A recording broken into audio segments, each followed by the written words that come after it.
Greetings and welcome to Pickled Watermelon Rinds, a guilty pleasure podcast featuring Auntie Joan and Auntie providing our zesty and marginally mature take on current events, pop culture, and trends. Now we invite you to sit back, relax, and enjoy. Hi there, Auntie Joan. Hi, Auntie. How you doing? I'm all right. How you doing? I'm doing okay, thanks. You don't sound it. I'm just tired, that's all. Oh, okay. Certainly the weather's not helping, at least not up here. We're having some spring snows, folks, like we've been talking about. That we've had wind and all that wonderful stuff, but that's all calmed down, and now we're on to just getting some snow. And the original accumulation was supposed to be much more significant than what they keep revising it to. So at least up here, we're probably only going to end up with 6-inch total fall. I don't know what'll actually stick because it's kind of on the cusp of freezing temperatures. So yeah, we had a little bit spitting down earlier today, but it's just cloudy right now. Yeah. I will say that last Saturday I went down to Lakewood for a dinner party or dinner party. And coming home, well, it had rained on the way down there. And in one spot, I mean, it was really coming down.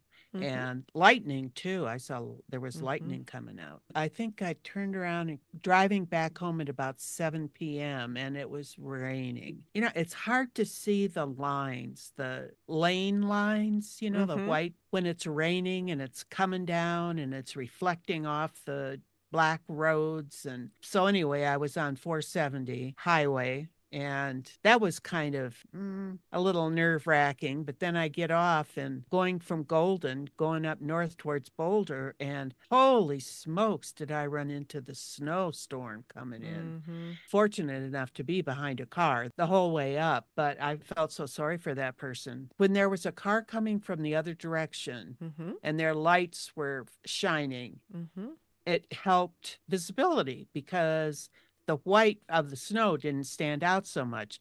But once they passed, I mean, that snow was just, it was like a blizzard coming in. But made it home safe and sound. Yeah. Now, was this all the way to your house or? No, by the time I got south of Boulder a little bit, it had turned back to rain. Okay. So, yeah. Yeah. That stretch between Golden and Boulder on Highway 93 is no joke. They get usually the crazy winds, like trucks get blown over, folks, like all the time. The road is closed a lot as a result of that. So it does get crazy weather right there. It's right at the base of the foothills. And that's what I think it's the inversion there of the temperatures. And if it had snowed, but it wasn't snowing anymore, but the winds come in, then you get the wind blowing across the road, and then that turns to ice, and it gets all slick. So, but the roads were just slushy at that point. But that's good. I mean, 35, 40 miles tops was, the speed going. Gosh, that road feels long even when I'm doing the speed limit of 55 on it. So I know. Going 35, 40 must have felt like an eternity on that road. I started to wonder, aren't we in Boulder yet? Right? Well, I'm glad you made it home safely. I am too. Yes, we call the spring snows out here Colorado's second winter. We get these lulls of beautiful weather, and everybody just gets so excited for the sun and the warmer temperatures, and then the snow comes back. But I will say that this little storm that we're getting today and tomorrow should be it for a week. So we're going back to sunshine for a while. Probably get some wind as a result because, as we talked about, to change the temperatures, the wind has to kick up to make that so. We should be able to reap the benefits next week, which will be very exciting. Yes, it is. It's supposed to be in the mid 70s down here. Yes, it is. So I got to make sure I get the beast out for walks. Oh, I have to say I pussed out yesterday. I was going to take him, and it was windy here. I even said, well, let's not go all the way down to Golden. Let's just go to there's a little pond in Golden Gate Canyon Park, but I could see that you could kind of walk around it. And I'm like, well, why don't we just walk that a couple of times? And every time I walked outside, I'm like, damn, it's cold. You know, in the sunshine, my temperature said it was 57. And then I'd go out there going, okay, if it's 57, I can do this. And then I went out there and the wind was just making it so cold. The wind was very cold. So I was like, no, we're not going. But next week, I would like to get him out for a walk, minimum of twice, if not 3 times. So we'll see how we go. I think by the time this episode airs, we're going to have tulips or daffodils already blooming. And my little tenants, they would kind of come and go. They weren't here that often. They would show up when somebody would come to the front door. And then now all of a sudden I see they're sitting in the nest all the time now. So we're going to probably have some babies here in a few weeks. I know you'll look forward to seeing them. Oh. And we want to give a shout out to our new international listeners. We've got folks listening in Sydney, Australia, Paris, France, Madrid, Spain, Frankfurt, Germany, and London, UK. We welcome you. We love all of our listeners equally, but we're excited to see some new international folks take a listen and an interest in us. So thank you for listening. We appreciate you, and we hope you continue to listen to us. Yes. And put another steak on the Barbie. Shrimp on the Barbie. Oh, it's shrimp? Well, I'll take a steak. I'm craving one these days. I must need some iron in my bloods. There you go. So, big news is we're on the top 5%. Top 5% of what, you may say? Well, we're in the top 5% of social media designers on Canva. We created 121 designs. We used green as our most favorite color, which surprised me because I would think it would be red because of the watermelon. But you were thinking of the red from the watermelon comes in the graphic that you create separately. You didn't create that inside of Canva. Whereas every time I create a Canva post, I use the green background. That's why the green is predominant. Oh, you're so smart. I tell you what, sometimes. But we used 120 some photos, which this surprises me that we're in the top 5%. I didn't realize we were so prolific, as they say. The reason we got those statistics, folks, is because we just finished our first year with Canva, using Canva from when we first signed up. Top 5%. I mean, I take all these statistics with a grain of salt. I think that's just trying to encourage you and their users, I guess, to continue forward and feel like they're, I don't know. Yeah, I would think that there would be a lot more like corporate users that would have used it a lot more than we have. But anyway. Yeah, bizarre. Well, at least we're consistent. You know, we put a new Canva trailer out there every week, and we've done one for the empty bowls and one's for your wildlife. So anything else you want to add to the 5%? Canva. No, I think Canva's a very cool tool. I like using it the few times I've used it. And I like being able to take the background out of our avatars when we get the videos for our trailers. It's got way more functions than we're using. Yeah. But I do enjoy using the tool. It's actually not a function of Canva. It's Instagram. That's my bane of existence. Because they force you to do a lot through the app on your phone versus the desktop version. And that aggravates me. I'm sure for the young folks are like, well, would you have a desktop? Blah, blah, blah. But for me, some of us, it's extra steps and it's a pain. I'd rather just do it all in one place. So, but at least Canva gives the option, you know, like I can go onto Canva from my phone. I can pull the trailers down, save them to my phone, and then proceed from there for all, for the Instagram posts. Like I said, I wish I could just do it all from my laptop. Call it done. Yeah. I hate doing anything from my phone. Yeah. I like a keyboard. Yes. Well, the kids, they type with their thumbs, and they're very good at it. Do. Yeah. Well, the world isn't just about the kids. Oh, I hear ya. I hear ya. I'm just saying that I've tried to switch to thumbs on my phone, and I go right back to using my middle finger on my right hand and type it in. I like to use my middle finger too when I try to do anything on the phone. Yeah, it's very hard for me to use my... Although I can say I think there's less double hits or hitting the wrong letter when I use my thumbs. Because I think the phones are really designed for that. But I can't get into it. I try every now and again, but it's not for me. I learned typing with all 10 fingers Yep, me too. on a Me too. typewriter. Mm-hmm, mm-hmm.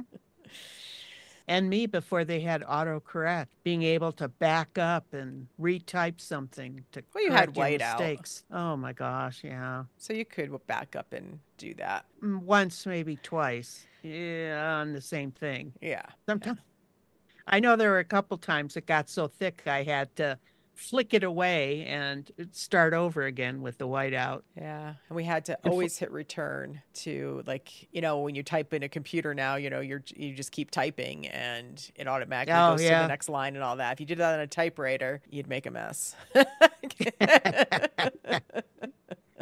You type a hole in the paper. That's Yeah. right. That's right. And for those of us that are really getting up there in age, how about carbon copies?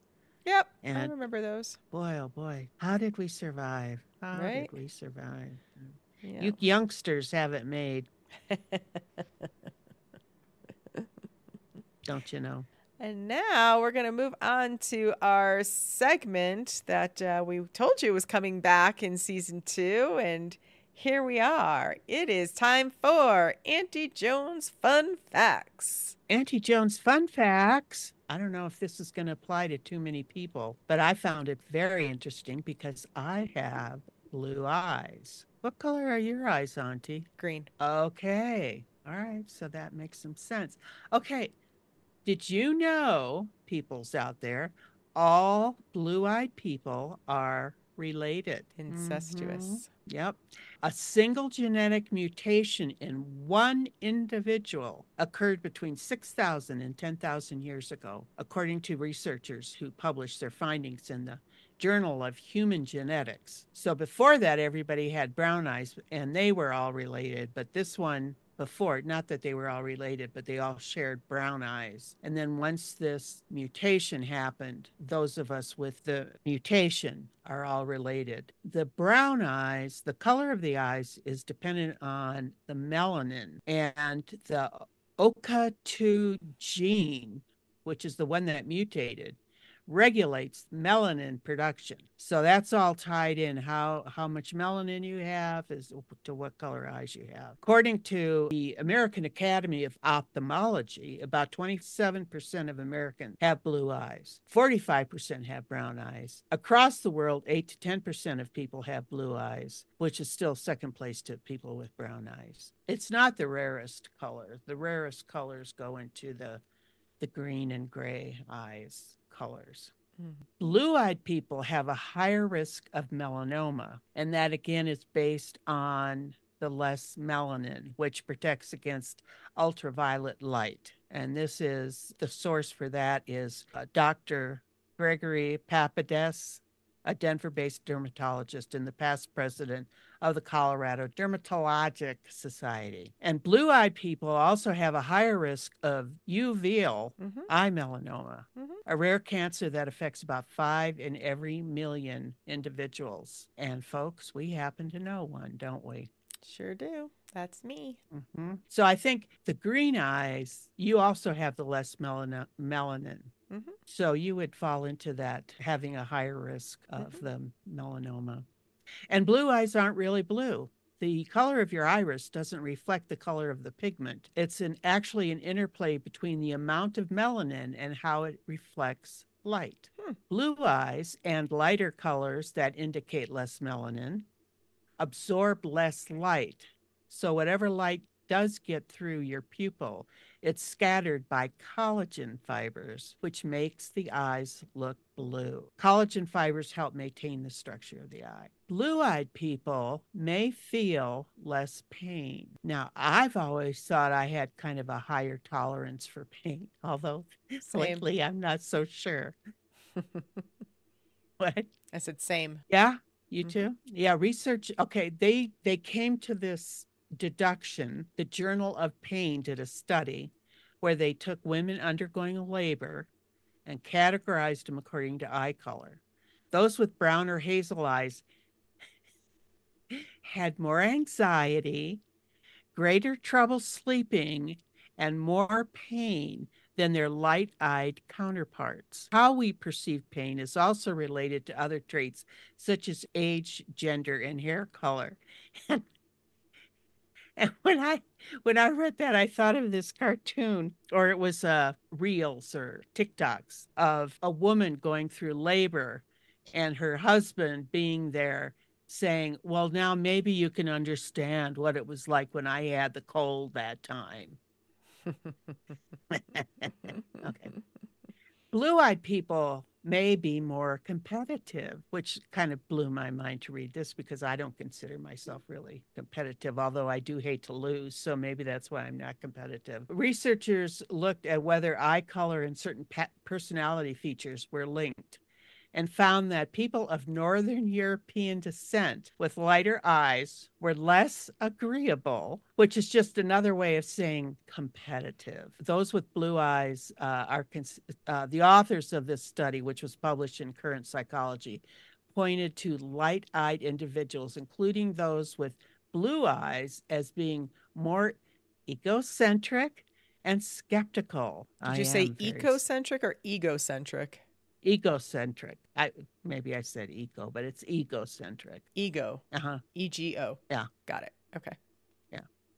And skeptical, which I've become very skeptical in these years.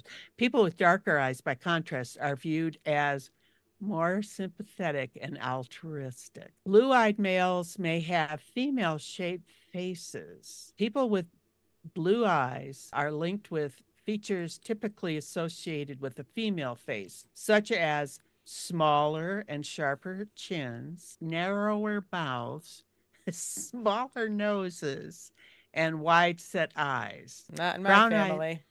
Mine either. Although I used to think that I had the male face because I looked so much like my younger brother, and maybe more like my oldest brother too. So I thought it was just me looking more male. But maybe now that I read this, maybe it's them who look more female. Maybe. Well, maybe. Some of this may be explained by the fact that non-brown eye colors seem to develop more easily if body tissues have a higher level of estrogen during fetal development. If a male fetus has more estrogen than average, it will more likely develop blue eyes and a more feminine face. This association is absent in women because a female fetus normally has enough estrogen in its body tissues to feminize the face. Blue-eyed people have a higher risk of macular degeneration. The relationship between macular degeneration and blue eyes is pretty well established. That's probably because blue eyes allow more light to enter the eye, and that light in turn can damage the eye. This was by Dr. Chablani, who is one of the sources for this article. One thing about this, okay, I don't go out in the sun much, but when I do, when I go and drive and such, I hate to wear sunglasses, and I know I should, but I just hate wearing them. Get over it. I know, but I just so anyway, blue-eyed people have fewer cataracts. Supposedly, on the plus side, blue-eyed people may have a lower risk of cataracts, although the greatest risk factor for cataracts, though, is age. So yeah. Blue-eyed people are less likely to have vitiligo, the condition where you get splotches of where the melanin in the skin neutralizes and you have these very light patches of skin, which supposedly is what Michael Jackson said he had, the vitiligo. Oh, blue-eyed people may drink more alcohol.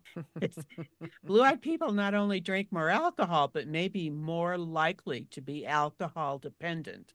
This is in a study published in the American Journal of Medical Genetics. Participants with blue eyes had an 83% higher risk of being alcohol dependent compared with brown-eyed folks. So that, as they say, is that. And I see, for some reason, I thought you had brown eyes. Nope, because if you go back to the episode where I talked about my eye condition, I said I didn't. The reason I was given as to why I got this was because fair skin, light-eyed, bad luck. So if I have light eyes, well, I remember I remember you saying that and me thinking, I guess I just never really looked longingly and deeply in your eyes. But then I didn't notice your dimple either until I did the Auntie Joan's fun facts on dimples. Mm-hmm. So every day I'm just forgettable.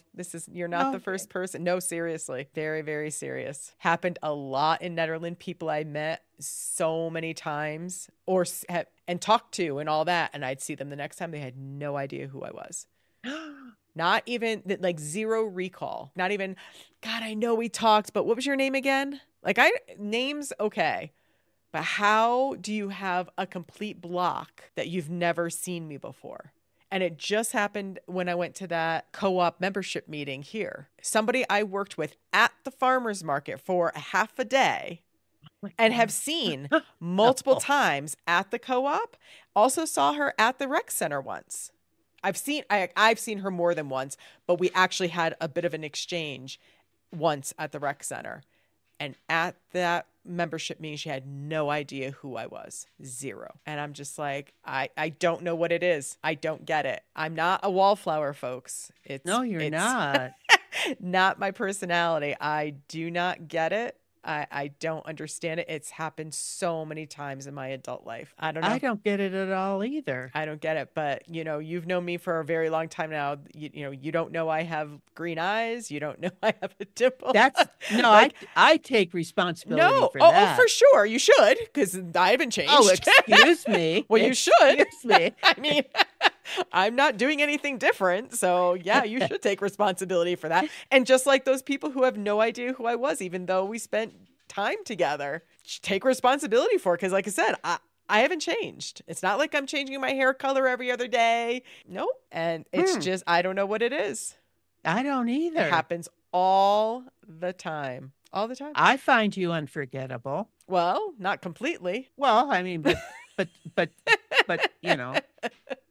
Yeah, I see the whole package.